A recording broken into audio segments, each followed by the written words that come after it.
হিংসামুক্ত পরিবেশ তৈরি করতে সকলকে সক্রিয় থাকতে হবে। আইন নিজের হাতে তুলে নিলে শাস্তির মুখেও পড়তে হবে। কড়া হুমকি প্রশাসনে। সাংবাদিক বৈঠক হলো কোচবিহারে। রাজ্য জুড়ে বিধ্বস্ত ঘাসফুল। এই পরাজয়ের পেছনে কারণ কি তা নিয়ে চুলচেরা বিশ্লেষণ চলছে। আর এরই মাঝে বিস্ফোরক তৃণমূল নেত্রী কোচবিহারের কন্যা পাপিয়া ঘোষ। মানুষের ভোটে নয়, রিগিং করে জিতেছিল তৃণমূল কংগ্রেস। এই অভিযোগ এনে মাথাভাঙায় গ্রাম পঞ্চায়েত কার্যালয়ে তালা ঝোলালো বিজেপি কর্মীরা। এ যেন এক উলট পুরাণের গল্প। তুফানগঞ্জে আক্রান্ত হলেন এক বিজেপি কর্মী। অভিযোগে তীর তৃণমূলের বিরুদ্ধে।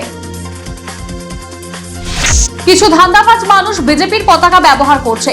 তাদের উদ্দেশ্যে সাবধান বাণী ভাজপার কোচবিহার জেলা সভাপতি অভিজিৎ বর্মনের। দুষ্কৃতীদের দৌরাত্ম্য রুখতে এবার পুলিশের দ্বারস্থ বিজেপির নবনির্বাচিত প্রতিনিধি অজয় রায়। ভোটের ফলাফল ঘোষণার পর হিংসার বাতাবরণ তৈরি হয়েছে সর্বত্র। এরই মাঝে তুফানগঞ্জে বোমা উদ্ধারের ঘটনায় চাঞ্চল্য ছড়ালো।